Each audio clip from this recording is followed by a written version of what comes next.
Electrical ವಿಭಾಗದ tender ಪ್ರಕ್ರಿಯೆಯನ್ನ ಸಮರ್ಪಕವಾಗಿ ನಿರ್ವಹಿಸದಿರುವಂತಹ ಕಾರಣ ಎಂಆರ್ಪಿಎಲ್ ಸುಮಾರು 57 ಕಾರ್ಮಿಕರಿಗೆ ಕೆಲಸ ಇಲ್ಲದಂತಾಗಿರುವ ಹಿನ್ನೆಲೆ ಆಡಳಿತ ವಿರುದ್ಧ ಕೈಗೊಂಡಂತಹ ಉಪವಾಸ ಸತ್ಯಾಗ್ರಹ ಇದೀಗ ಕೊನೆಗೂ ಇಂದು ರಾತ್ರಿ ಸುಖಾಂತ್ಯ ಕಂಡಿದೆ. ಎಲೆಕ್ಟ್ರಿಕಲ್ ವಿಭಾಗ ಹಾಗೂ ಆಡಳಿತ ಮಂಡಳಿಯ ಅಧಿಕಾರಿಗಳ ವಿರುದ್ಧ ಎಂಆರ್ಪಿಎಲ್ ಓಎನ್ಜಿಸಿ ಕರ್ಮಚಾರಿ ಸಂಘದ ನೇತೃತ್ವದಲ್ಲಿ ಕಾರ್ಮಿಕರು ಎಂಆರ್ಪಿಎಲ್ ಕಾರ್ಗೋ ಗೇಟ್ ಮುಂದೆ ಬೆಳಗ್ಗೆಯಿಂದ ಸತ್ಯಾಗ್ರಹ ಹಮ್ಮಿಕೊಂಡಿದ್ರು. ಶಾಸಕ ಭರತ್ ಶೆಟ್ಟಿ ಮಧ್ಯಾಹ್ನ ಧರಣಿ ಸ್ಥಳಕ್ಕೆ ಬಂದು ಮಾತುಕತೆ ನಡೆಸಿದ್ರು. ಇನ್ನು ಈ ಧರಣಿಗೆ ಮುಲ್ಕಿ ಮೂಡಬಿದ್ರೆ ಶಾಸಕರಾದ ಉಮನಾಥ್ ಕೋಟ್ಯಾನ್ ನೇರವಾಗಿ ಬೆಂಬಲ ಸೂಚಿಸಿದ್ದು, ಸ್ವತಃ ತಾವು ಅಪರಾಹ್ನದಿಂದ ನಿರಂತರ ಧರಣಿಯಲ್ಲಿ ಕಾರ್ಮಿಕರ ಪರ ನಿಂತಿದ್ರು. ಆದರೆ ಶಾಸಕರು ಅಪರಾಹ್ನದಿಂದ ಧರಣಿ ನಿರತರಾಗಿದ್ರು ಕೂಡ ಸೌಜನ್ಯಕ್ಕಾದ್ರೂ ಕೂಡ ಜನಪ್ರತಿನಿಧಿಯನ್ನ ಮಾತನಾಡಿಸಿದ ಆಡಳಿತ ಮಂಡಳಿ ವಿರುದ್ಧ ಕಾರ್ಮಿಕರು ಸೇರಿದಂತೆ ಸಾರ್ವಜನಿಕರು ಆಕ್ರೋಶ ವ್ಯಕ್ತಪಡಿಸಿದ್ರು. ಕೂಡಲೇ ಎಚ್ಚೆತ್ತ ಆಡಳಿತ ಮಂಡಳಿ ಮತ್ತು ಅಧಿಕಾರಿಗಳು ಉಪವಾಸ ಸತ್ಯಾಗ್ರಹದ ಸ್ಥಳಕ್ಕೆ ಬಂದು ಮಾತುಕತೆ ನಡೆಸಿ ಸ್ಪಂದಿಸುವ ಭರವಸೆ ನೀಡಿದ್ರಿಂದ ಸದ್ಯ ಉಪವಾಸ ಸತ್ಯಾಗ್ರಹವನ್ನ ಕೈಬಿಡಲಾಗಿದೆ.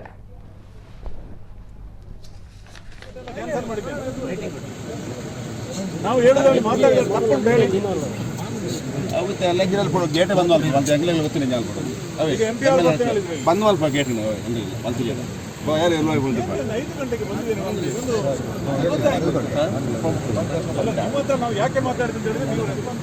ಒಮ್ಮತನ ಎಲ್ಲ ಬರ್ತದೆ ಒಂದು ನಿಮಿಷ ಎಲ್ಲ ಬರ್ತದಲ್ಲ ಗೊಬ್ಬರ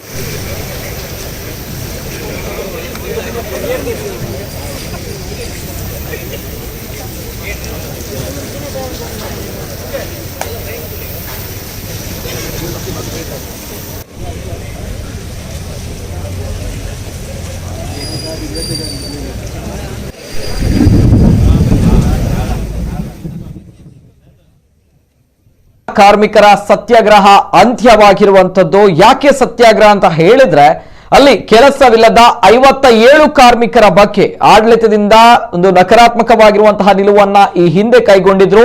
ಎಲೆಕ್ಟ್ರಿಕಲ್ ವಿಭಾಗದ ಟೆಂಡರ್ ಪ್ರಕ್ರಿಯೆಯನ್ನ ಸಮರ್ಪಕವಾಗಿ ನಿರ್ವಹಿಸದಿರುವ ಕಾರಣ ಎಂಆರ್ಪಿಎಲ್ ಸುಮಾರು 57 ಕಾರ್ಮಿಕರಿಗೆ ಕೆಲಸ ಇಲ್ಲದಂತಾಗಿರುವಂತಹ ಹಿನ್ನೆಲೆ ಆಡಳಿತದ ವಿರುದ್ಧ ಕೈಗೊಂಡಂತಹ ಉಪವಾಸ ಸತ್ಯಾಗ್ರಹ. ಈ ಉಪವಾಸ ಸತ್ಯಾಗ್ರಹದಲ್ಲಿ ಇವತ್ತು ಬೆಳಗ್ಗೆಯಿಂದಲೇ ಆ ಭಾಗದ ಶಾಸಕರು, ಮಂಗಳೂರು ಉತ್ತರದ ಶಾಸಕರಾಗಿರುವಂತಹ ಭರತ್ ಶೆಟ್ಟಿ ಸೇರಿದಂತೆ ಆ ಭಾಗದ ಕಾರ್ಪೊರೇಟರ್ ಸೇರಿದಂತೆ ಜನಪ್ರತಿನಿಧಿಗಳು, ಮುಖಂಡರು ಆ ಭಾಗಕ್ಕೆ ಹೋಗಿ ಎಂಆರ್ಪಿಎಲ್ಗೆ ಹೋಗಿ ಸತ್ಯಾಗ್ರಹದಲ್ಲಿ ಭಾಗವಹಿಸಿದ್ರು. ಜೊತೆಗೆ ಆಡಳಿತ ಮಂಡಳಿಯವರ ಗಮನ ಸೆಳೆಯುವಂತಹ ಪ್ರಯತ್ನವನ್ನ ಮಾಡಿದ್ರು. ಅದರಲ್ಲೂ ಕೂಡ ಗಮನಿಸಬೇಕಾಗಿರುವಂತಹ ವಿಚಾರ, ಮುಲ್ಕಿ ಮೂಡಬಿದ್ರೆ ಕ್ಷೇತ್ರದ ಶಾಸಕರಾಗಿರುವಂತಹ ಉಮನಾಥ್ ಕೋಟ್ಯಾನ್ ಅವರು ಮಧ್ಯಾಹ್ನದಿಂದ ನಿರಂತರವಾಗಿ ಧರಣಿಯಲ್ಲಿ ತಾವು ಕೂಡ ಪಾಲ್ಗೊಂಡಿದ್ರು. ಸ್ವತಃ ಮಧ್ಯಾಹ್ನದಿಂದ ರಾತ್ರಿಯ ತನಕ, ಇಂದು ಹೊತ್ತಿನ ರಾತ್ರಿಯ ತನಕ ಕೂಡ ಸತ್ಯಾಗ್ರಹದಲ್ಲಿ ಉಮನಾಥ್ ಕೋಟ್ಯಾನ್ ಅವರು ಶಾಸಕರು ಭಾಗವಹಿಸಿದ್ರು.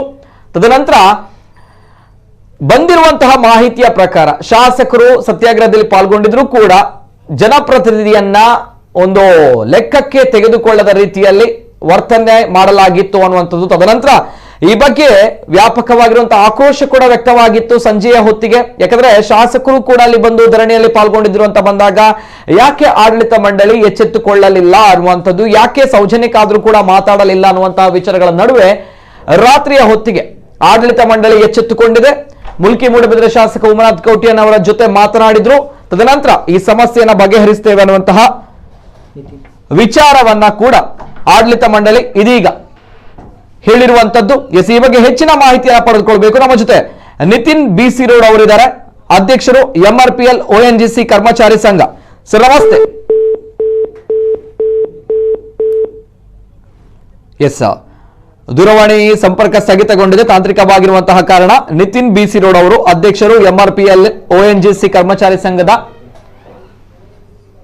ನಿತಿನ್ ಅವರ ಜೊತೆ ನಾನು ಮಾತಾಡಬೇಕಾಗಿತ್ತು. ಈ ಒಂದು ಏನು ಈ ಉಪವಾಸ ಸತ್ಯಾಗ್ರಹ, ಯಾತಕ್ಕೋಸ್ಕರ ಕಾರ್ಮಿಕರನ್ನ ಕೆಲಸದಿಂದ ಕೈ ಬಿಡಲಾಗಿತ್ತು, ಎಲ್ಲ ವಿಚಾರದ ಬಗ್ಗೆ ಮಾತಾಡಬೇಕಾಗಿತ್ತು ಹೆಚ್ಚಿನ ಅಪ್ಡೇಟ್ಸ್ಗೋಸ್ಕರ. ಎಸ್, ಅದೇ ರೀತಿ ಇದು ಎಲೆಕ್ಟ್ರಿಕಲ್ ವಿಭಾಗದ ಟೆಂಡರ್ ಪ್ರಕ್ರಿಯೆಯನ್ನ ಸಮರ್ಪಕವಾಗಿ ನಿರ್ವಹಿಸದಿರುವಂತಹ ಕಾರಣ ಎಂಆರ್ಪಿಎಲ್ 57 ಕಾರ್ಮಿಕರಿಗೆ ಕೆಲಸ ಇಲ್ಲದಂತಾಗಿರುವಂತಹ ಹಿನ್ನೆಲೆ ನಡೆದಿರುವಂತಹ ಉಪವಾಸ ಸತ್ಯಾಗ್ರಹದ ದೃಶ್ಯಾವಳಿಗಳನ್ನು ತಾವು ನೋಡ್ತಾ ಇದ್ದೀರಾ.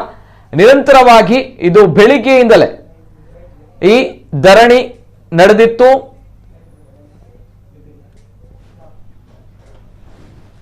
ಎಲ್ಲ ಇದ್ದುಕೊಂಡು ಇವತ್ತು ಇಂದು ಸಾಮೂಹಿಕ ಅವರೇ ಒಂದು ಮೌನವಾಗಿ ಯಾವುದೇ ರೀತಿ ಯಾರಿಗೂ ತೊಂದರೆ ಮಾಡದೆ ಬೆಳಗಿಂದ ಒಂದು ಅನ್ನ ಸತ್ಯಾಗ್ರಹ ರೀತಿಯಲ್ಲಿ ಪ್ರತಿಭಟನೆಯನ್ನು ಮಾಡ್ತಾ ಇದ್ದೆ. ಇವತ್ತು 5 ಗಂಟೆಗೆ ನಾನು ಬಂದಿದ್ದೇನೆ ಇಲ್ಲಿ. 5 ಗಂಟೆ, ಈಗ ಗಂಟೆ 7:45. ಬಹುಶಃ ಯಾರ ಒಂದು ಅಧಿಕಾರಿಗಳ ರೆಸ್ಪಾನ್ಸ್ ಸರಿಯಾಗಿ ಇರಲಿಲ್ಲ, MRPL ಅಧಿಕಾರಿಗಳದ್ದು. ಕಡೆಗೆ HR ಅವರು ಮಾತಾಡಿ ನಾನು ಇಲ್ಲಿಗೆ ಒಬ್ಬರನ್ನು ಕಳಿಸಿಕೊಟ್ರು. ನಾವು ಹೇಳುವಂಥದ್ದು ಒಂದೇ, ನಾಳೆ ಬೆಳಿಗ್ಗೆ 9 ಗಂಟೆಗೆ ಎಂದಿನಂತೆ ಅವರಿಗೆ ಪಾಸ್ ಕೊಡಬೇಕು, ನಿಮ್ಮೇನು ಪ್ರೊಸೀಜರ್ ಇದೆ ಒಳಗೆ ಮಾಡಬೇಕು ಅಂತ ಹೇಳಿದಾಗ ಅದಕ್ಕೆ ಒಪ್ಪಿಕೊಂಡಿದ್ದಾರೆ. ಆದ್ದರಿಂದ ನಮ್ಮ ಹುಡುಗರು ಇವತ್ತು ಈ ಒಂದು ಅನ್ನ ಸತ್ಯಾಗ್ರಹವನ್ನು ಕೈಬಿಟ್ಟು ನಾಳೆವರೆಗೆ ಕಾಯುವಂಥ ಒಂದು ಸ್ಥಿತಿಯಲ್ಲಿ ಒಪ್ಪಿಕೊಂಡಿದ್ದಾರೆ. ಇವತ್ತು ಏನಾಗಿದೆ ಅಂತ ಹೇಳಿದರೆ, ಸ್ಥಳೀಯ ಜನರಿಗೆ ಬೇರೆ ಬೇರೆ ಊರುಗಳಿಂದ ಬೇರೆ ಬೇರೆ ರಾಜ್ಯಗಳಿಂದ ಬಂದಂಥ ಈ MRPL ಅಧಿಕಾರಿಗಳ ಕಿರುಕುಳ ಭಾಳ ಜಾಸ್ತಿ ಇದೆ ಅಂತ ಕೇಳಿ ಬರ್ತಾ ಇದೆ. ಕೆಲವು ಅಧಿಕಾರಿಗಳು ಗೂಂಡಾವರ್ತನೆಯನ್ನು ತೋರಿಸ್ತಾ ಇದ್ದಾರೆ ನಮ್ಮ ಈ ಕಾಂಟ್ರಾಕ್ಟ್ ಬೇಸಲ್ಲಿ ಕೆಲಸ ಮಾಡುವಂಥ ಹುಡುಗರ ಜೊತೆ. ಹಾಗಾಗಿ ಸ್ಪಷ್ಟವಾಗಿ ನಾನು ಹೇಳಲಿಕ್ಕೆ ಇಚ್ಛಪಡ್ತೇನೆ, ಏನು ಇಲ್ಲಿ ಧರ್ಮಕ್ಕೆ ಯಾರು ನಮ್ಮ ಕಾಂಟ್ರಾಕ್ಟ್ನಲ್ಲಿರುವವರು ಧರ್ಮಕ್ಕೆ ಸಂಬಳ ಕೊಂಡು ಹೋಗೋರು ಯಾರಿಲ್ಲ. ಏನು ಹೇಳ್ತಾರೆ ಆ ಕೆಲಸವನ್ನು ಸರಿಯಾಗಿ ಮಾಡಿ ಸಿಕ್ಕುವ ಅಲ್ಪ ಸ್ವಲ್ಪ ಸಂಬಳ, ಅದರಲ್ಲಿ ಅವರ ಕಿರುಕುಳ ದಯವಿಟ್ಟು ಅಧಿಕಾರಿಗಳು ನಿಲ್ಲಿಸಬೇಕು. ಈ MRPLನ ಆಡಳಿತ ನಿರ್ದೇಶಕರಿರ್ಬೋದು, ಹಿರಿಯ ಅಧಿಕಾರಿಗಳು ಇದನ್ನು ಗಮನಿಸಬೇಕು. ಹಲವಾರು ದೂರುಗಳು ಬಂದಿವೆ. ಮುಂದಿನ ದಿನಗಳಲ್ಲಿ ಇಂಥದ್ದಾದರೆ ಖಂಡಿತವಾಗಿ ಎಲ್ಲ ಇಡೀ ಈ ಭಾಗದ ಜನರನ್ನು ಸೇರಿಸಿಕೊಂಡು ಅಂಥವರನ್ನು ಏನು ಮಾಡಬೇಕು, ಅವರಿಗೆ ಯಾವ ರೀತಿಯಲ್ಲಿ ಅವರಿಗೆ ತಿಳಿ ಹೇಳಬೇಕು ಎನ್ನುವುದನ್ನು ಈ ಸಂದರ್ಭದಲ್ಲಿ ಹೇಳಲಿಕ್ಕೆ ಇಚ್ಛಪಡ್ತೇನೆ. ಈ ಬಗ್ಗೆ ಹೆಚ್ಚಿನ ಮಾಹಿತಿ ನಮ್ಮ ಜೊತೆ ನಿತಿನ್ BC ರೋಡ್ ಅವರು, ಅಧ್ಯಕ್ಷರು MRPL ONGC ಕರ್ಮಚಾರಿ ಸಂಘ. ಸರ್ ನಮಸ್ತೆ. ನಮಸ್ತೆ ನಿತಿನ್ ಅವರೇ. ಸದ್ಯ ಇದೀಗ ತಮ್ಮ ಉಪವಾಸ ಸತ್ಯಾಗ್ರಹ ರಾತ್ರಿ ಹೊತ್ತಿನಲ್ಲಿ ಅಂತ್ಯವಾಗಿದೆ. ಸದ್ಯ ಆಡಳಿತ ಮಂಡಳಿ ಏನೆಲ್ಲ ಭರವಸೆಗಳನ್ನ ಕೊಟ್ಟಿದೆ, ತಮ್ಮ ಅಹವಾಲುಗಳು ಏನಿತ್ತು ಸರ್, ಸದ್ಯ ಏನಾಗಿದೆ? ಸರ್, MRPL ಸಂಸ್ಥೆ ಸಾಧಾರಣ ಎಲೆಕ್ಟ್ರಿಕಲ್ ಡಿಪಾರ್ಟ್ಮೆಂಟ್ ನ 57 ಉದ್ಯೋಗಿಗಳನ್ನು ನಿನ್ನೆಗೆ ಪಾಸ್ ಅವರು ಎಂಡ್ ಮಾಡಿದ್ದಾರೆ, ಅಂದ್ರೆ ಎಂಟ್ರಿ ಪಾಸ್ ಅನ್ನು. ಅದಕ್ಕೆ ನಮ್ಮ 57 ಉದ್ಯೋಗ ಹೊರಗಿದ್ದವರು ಪಾಸ್ ಇದ್ದವರು ಇವತ್ತು ಉಪವಾಸಕ್ಕೆ ಕುಳಿತಿದ್ದಾರೆ ಬೆಳಗ್ಗೆಯಿಂದ.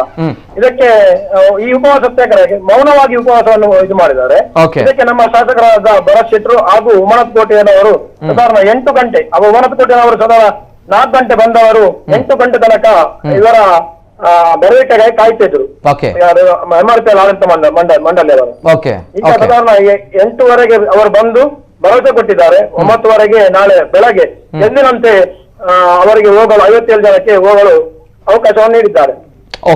ಈಗ 57 ಜನ ಕಾರ್ಮಿಕರಿಗೆ ಮಾತಾಡಿ ಸರ್. ಈ ಒಂದು ನಮ್ಮ ಉಮನತ್ ಕೋಟೆಯನವರ ಉಪಸ್ಥಿತಿಯಲ್ಲಿ ಈ ಎಲ್ಲ ಕಾರ್ಯಕ್ರಮ ಸಕ್ಸಸ್ ಆಯ್ತು ಅಂತ ಹೇಳಲಿಕ್ಕೆ ನಮಗೆ ಬಹಳ ಸಂತೋಷ ಆಗುತ್ತೆ. ಯಾಕಂತ ಹೇಳಿದ್ರೆ ಒಂದು ಪ್ರಜಾಪ್ರಭುತ್ವದಲ್ಲಿ ಒಂದು ಪ್ರತಿನಿಧಿಯಾಗಿ ಪ್ರಜೆಗಳ ಕಷ್ಟವನ್ನು, ಜನರ ಕಷ್ಟವನ್ನು ಅವರು ಆಲಿಸಿಗೆ ಬಂದಿದ್ದಾರೆ. ನಮಗೆಲ್ಲ ಬಹಳ ಖುಷಿಯಾಗಿದೆ ಇಂತಹ ಸಚಿವರನ್ನು ಪಡೀಲಿಕ್ಕೆ ನಮಗೆ. ಓಕೆ ಸರ್, ಈಗ ಈ 57 ಜನರು ಕಾರ್ಮಿಕರನ್ನಿದ್ದಾರೆ, ನಾಳೆಯಿಂದ ಅವರಿಗೆ ಕೆಲಸ ಇದೆ ಹಾಗಾದ್ರೆ? ಹೌದೌದು. ಕೆಲಸವನ್ನು ತೆಗೆಯಲಿಲ್ಲ, ಆದ್ರೆ ಪಾಸ್ ಅನ್ನು ಎಂಡ್ ಮಾಡಿದ್ದಾರೆ ನಿನ್ನೆಗೆ. ಈಗ ನಾಳೆಗೆ ಅವರು 9ವರೆಗೆ ಎಂದಿನಂತೆ ಬರಲು ಅವಕಾಶವನ್ನು ನೀಡುತ್ತಾರೆ ಅಂತ ಹೇಳಿದ್ದಾರೆ, ಭರವಸೆಯನ್ನು ಕೊಟ್ಟಿದ್ದಾರೆ. ಹೇಗೆ ತಮ್ಮ ಒಂದು ಸತ್ಯಾಗ್ರಹ ಏನಿದೆ ಇದು ಯಶಸ್ವಿ ಆಗಿದೆ ಅನ್ನುವಂಥದ್ದು ಅಲ್ವಾ ಸರ್? ಹೌದು, ಯಶಸ್ವಿಯಾಗಿದೆ. ಇಲ್ಲದಿದ್ರೆ ನಾವು ಯಾವ ತನಕ ಪಾಸ್ ಕೊಡ್ತಾರಂತ ಆ ತನಕ ಸತ್ಯಾಗ್ರಹವನ್ನು ಮುಂದುವರಿಸಲು ಸಿದ್ಧತೆಯನ್ನು ಮಾಡಿದ್ವಿ. ಆದ್ರೆ MRPL ಸಂಸ್ಥೆ ನಾಳೆ ಬೆಳಗ್ಗೆ 9ವರೆಗೆ ಒಳಗಾಗಿ ನಮಗೆ ಅವಕಾಶವನ್ನು ಕೊಡ್ತಾರೆ ಅಂತ ಹೇಳಿದ್ದಾರೆ. ಅಂತೂ ಇಂತೂ ತಮ್ಮ ಸಂಘಟಿತವಾಗಿರುವಂತಹ ಹೋರಾಟಕ್ಕೆ ಬೆಲೆ ಸಿಕ್ಕಿದೆ, ಯಶಸ್ವಿಯಾಗಿದೆ. ಎಸ್ ಸರ್, ಅಭಿನಂದನೆಗಳು. ಧನ್ಯವಾದ ಸರ್ ನಮ್ಮ ಕುಳ್ಳಬಾಯಿ ಜೊತೆ ಮಾತಾಡಿದಕ್ಕೆ. ಎಸ್.